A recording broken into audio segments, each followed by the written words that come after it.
संविधान को तोड़ने वाले देशद्रोही हैं, संविधान को नहीं मानने वाले देशद्रोही हैं। जो संविधान को नहीं मान रहा वो देशद्रोही है ही सही। तो वहां तो बोलने में हमारे कमल कांग्रेसी नेताओं को जोर आ रहा है। इस भुदरपाल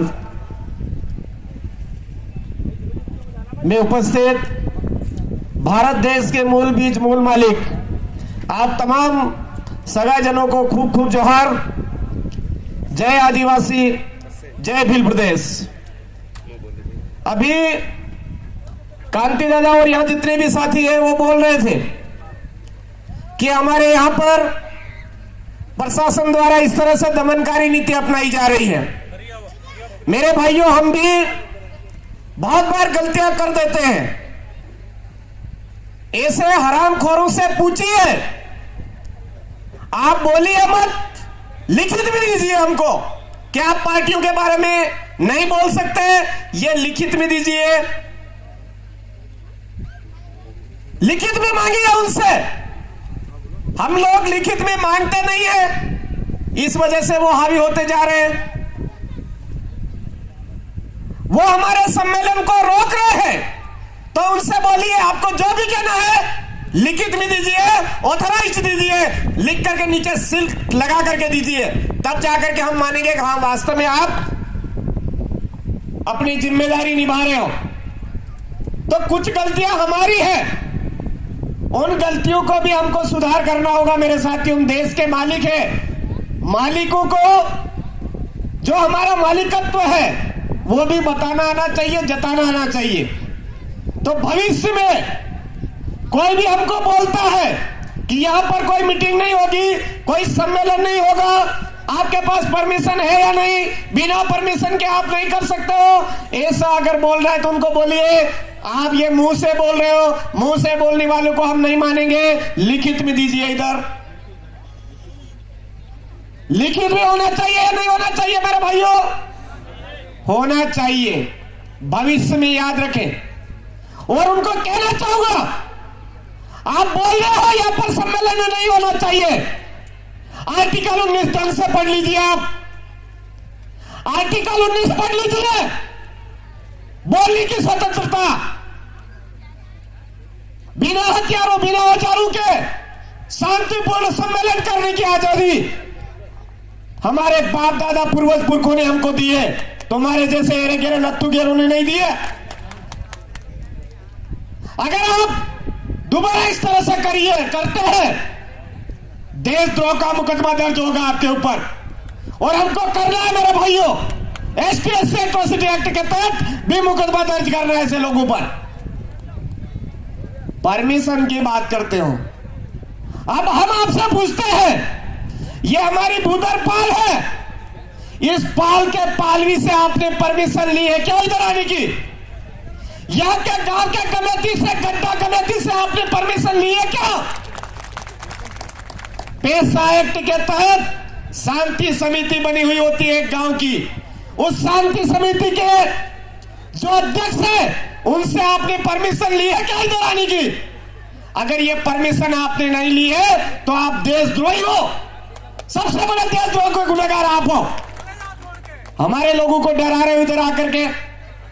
याद होना चाहिए आपको, ये जो जमीन है, ये जमीन पर जो भारत नाम पड़ा है वो आदिवासियों की जमीन है, आदिवासियों की जमीन का नाम भारत पड़ा है, भारत बाद में पड़ा है, ये याद होना चाहिए इनको।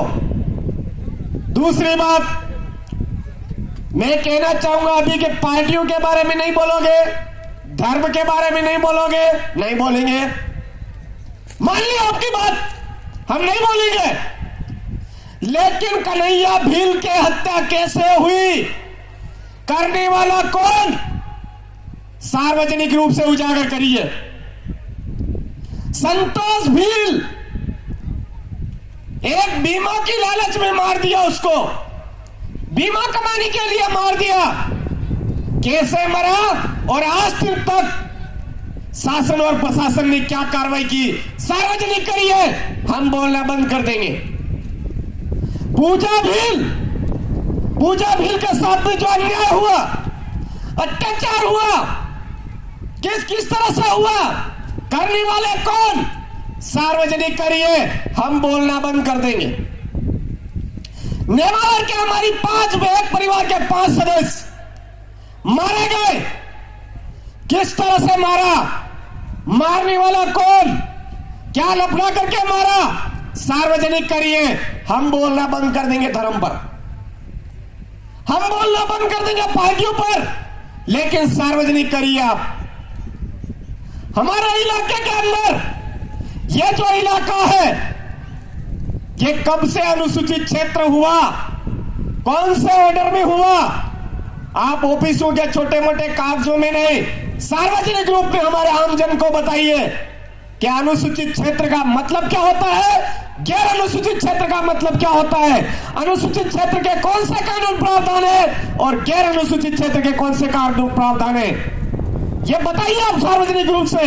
हम बोलना बंद कर देंगे, हम सम्मेलन करना बंद कर देंगे।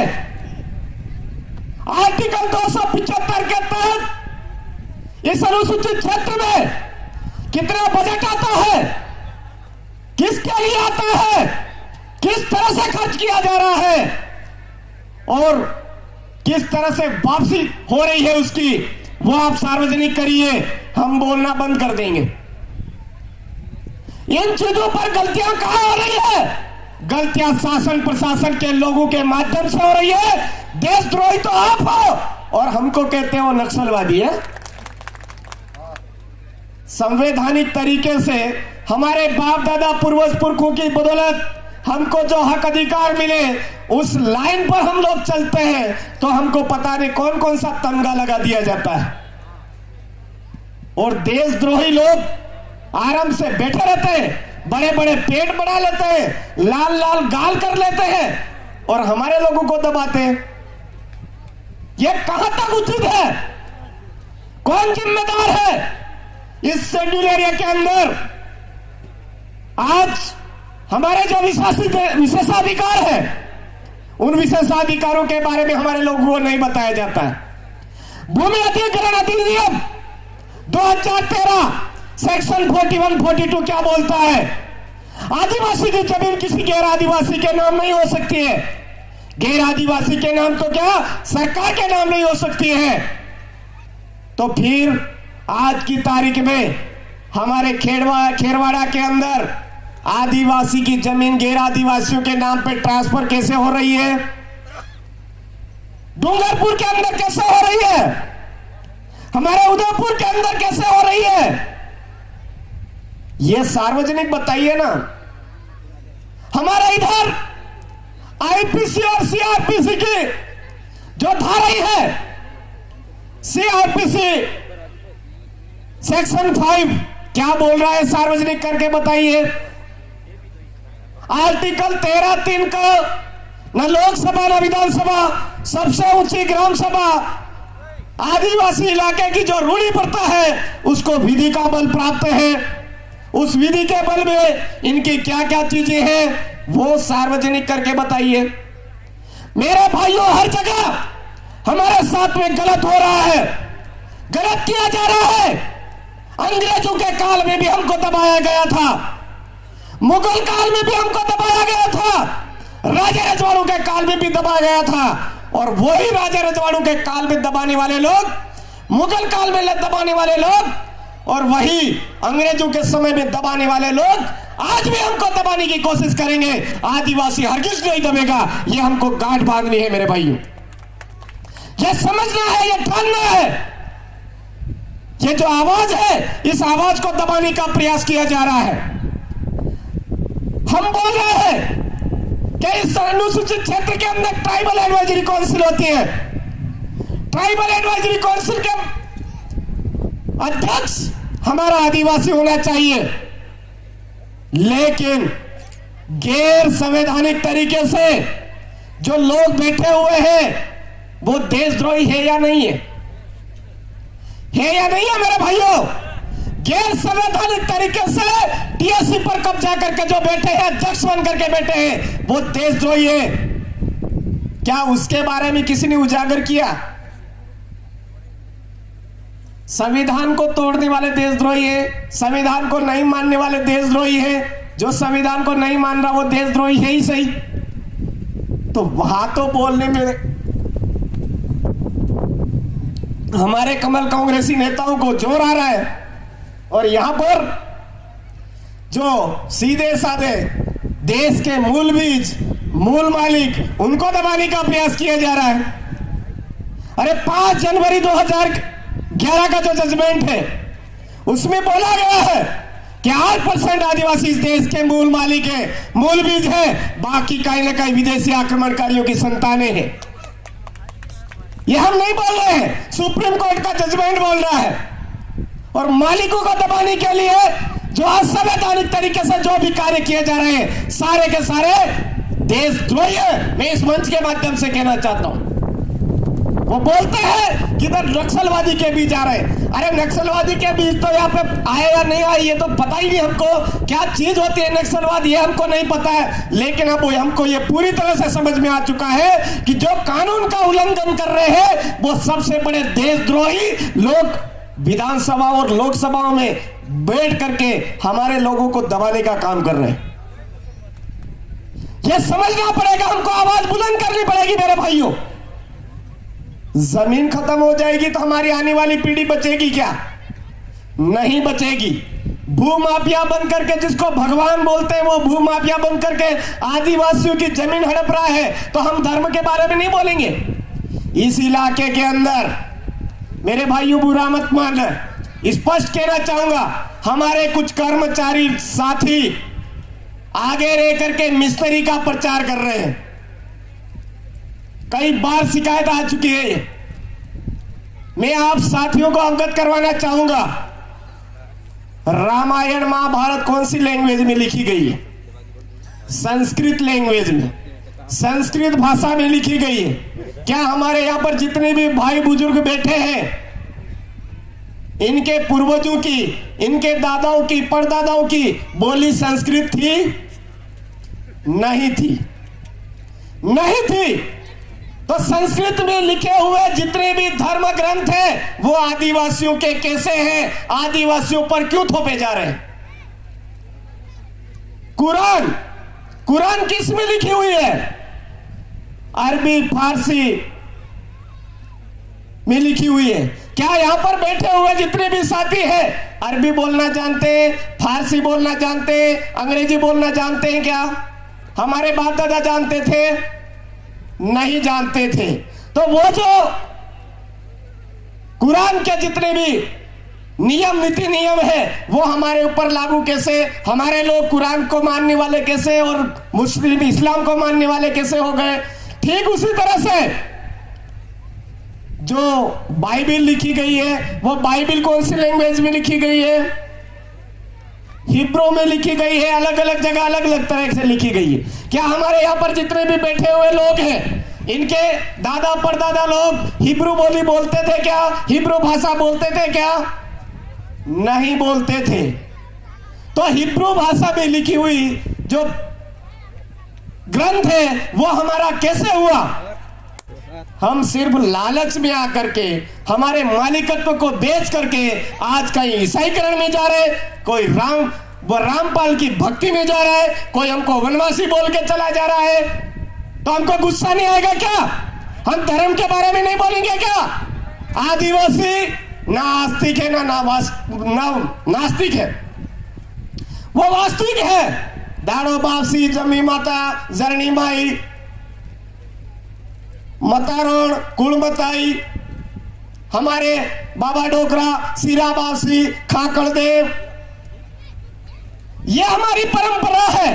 इस परंपरा को खत्म करके उन हरामखोरों ने हमारे को जबरदस्ती कोई वनवासी बना रहा है, कोई मिस्त्री वाला बना रहा है, कोई रामपाल की भक्ति पकड़ा रहा है, कोई आसाराम बापू की भक्ति पकड़ा रहा है। मर्जी पड़े जो पकड़ा रहे हैं, हम इनसे आजाद होना चाहते हैं। आर्टिकल 19(5) हमारी बोली, भाषा, संस्कृति, रीति रिवाज को नुकसान पहुंचाने वाला सबसे बड़ा देशद्रोही है। हमारी रक्षा करने का अधिकार हमको है। तो आने वाले समय में मेरे साथियों हमको समझना पड़ेगा, आदिवासी ना हिंदू है, ना मुसलमान है, ना ईसाई है, ना किसी और धर्म का है। आदिवासी प्रकृति पूजक है और प्रकृति पूजक आदिवासी को आज दिन तक धर्म कोलम नहीं मिला है। धर्म कोलम नहीं मिलने का कारण ये कमल कांग्रेस है, और कमल कांग्रेस को फॉलो करने वाले नेता है, आज दिन तक बोले नहीं। इसलिए ये पार्टी और धर्म को छोड़ करके बात की जाती है, क्योंकि मूल जड़ धर्म और पार्टियों के जरिए हमारे समुदाय को बर्बाद किया जा रहा है, और उसी को रुकवाने का प्रयास ये लोग कर रहे हैं। इन दो बिंदुओं पर नहीं बोलना है, लेकिन हमको समझना है मेरे भाइयों, हमारे बाप दादा, पुलिस थाना बाद में आया, हमारे बाप दादाओं की कानून व्यवस्था, सुव्यवस्थित कानून व्यवस्था पहले से है, सारी कानून व्यवस्था हमारी पहले से है। बस इन लोगों ने आकर के हमारे ऊपर जबरदस्ती झंडे डंडे पता नहीं क्या क्या पकड़ा है। हमारा सफेद नेजा हमारे घर पे लगता था, हमारा लाल नेजा हमारी मोताई पर लगता था, हमारा हरा नेजा कहीं पर भी आगे की जो अच्छा हरियाली वाला काम, अच्छा खुशखबरी वाला काम होता था, वहां पर हरा नेजा लगता था। आज उन 3 नेजों को छुड़वा करके पता नहीं कौन कौन से नेजे हमको पकड़ाए जा रहे हैं। मेरा आप तमाम साथियों से निवेदन है, जिस दिन हम सफेद नेजा पकड़ लेंगे, हमारे मोताई का लाल नेजा पकड़ लेंगे, हरा नेजा वापस पकड़ लेंगे, उस दिन देश के मालिक फिर से बन जाएंगे। हमको समझने की जरूरत है मेरे भाइयों। उदा खराड़ी की हत्या किस तरह से की? दारू पिला करके की। प्रतापगढ़ के भाबर देव की हत्या कैसे की? दारू पिला करके की। बांसवाड़ा के बादशाह चरपोटा और नेरुआ ननामा की हत्या कैसे की? दारू पिला करके, शराब पिला करके की। डूंगर परंडा की कैसे हत्या करी? तो शराब पिला करके की। इसी तरह से वर्तमान में हमारे समुदाय को बर्बाद करने के लिए अंग्रेजी शराब हमारे इलाके में दिन रात बढ़ाई जा रही, दुकानें बढ़ाई जा रही है, और इस अंग्रेजी शराब के जरिए हमारे समुदाय के अस्तित्व को खत्म करने की कोशिश की जा रही है। मेरे भाइयों, इसके खिलाफ हमको आवाज उठाने की जरूरत है। लेकिन यह कमल कांग्रेसी सरकार, जिससे हमारे समुदाय का सर्वनाश हो रहा है, उन चीजों को बढ़ावा दे रही है। इसलिए हम कह रहे हैं कि 17 की 17 सीटों पर कमल कांग्रेसियों का सुपड़ा साफ करो, और आदिवासी समुदाय की जो जाजम व्यवस्था है, उस जाजम व्यवस्था को स्थापित करो। ये कहने में आपके बीच में आया हूं। हमारी प्रतापगढ़ से तैयारी पूरी कर ली है हमने, उधर बांसवाड़ा से भरपूर तैयारियां चल रही है, डूंगरपुर में बढ़िया तैयारियां चल रही है, इधर अभी कंफ्यूजन का मामला चल रहा है। उस कंफ्यूजन के मामले में को सुधार लो, और सुधार करके आने वाले 2023 के अंदर हमारी जाजम व्यवस्था के जरिए आने वाला हमारा नेता तय करना है, और विधानसभा में हमारे हक अधिकार के बारे में बोले ऐसा नेता तय करना। ये बात आप सबके बीच में कहने आया था। आपने मुझे सुना, सम्मान दिया, और हमारी माता बहनों ने मुझे सुना। इसके लिए भी आप सबको पुनः खूब खूब जोहार। जय आदिवासी, जय भील प्रदेश। मैं एक नारा दूंगा, जो जमीन सरकारी है वो जमीन हमारी है, क्योंकि सबसे ज्यादा अटैक जमीन के जरिए किया जा रहा है। आर्टिकल 243 जेसी जमीन छीनने का ही मामला है मेरे भाइयों। अरे जो जमीन सरकारी है, पीछे वालों को कोई दिक्कत नहीं, जाए तो जाए, लेकिन हमारी नहीं है से। अरे जो जमीन सरकारी है, अरे जय जोहर का नारा है, अरे तीर एक कमान। आने वाले समय में गुजरात, राजस्थान, मध्य प्रदेश और महाराष्ट्र की जो हमारे पूर्वजों की अधूरी इच्छा थी, इसको मिला करके भील प्रदेश बनाना है। आर्टिकल 244 की मूल भावना के अनुरूप आरक्षण व्यवस्था लागू होनी चाहिए। इसके लिए आवाज बुलंद करनी है। खूब खूब आभार। जय जोहार, जय आदिवासी, जय भील प्रदेश, जय संविधान, जय भारत।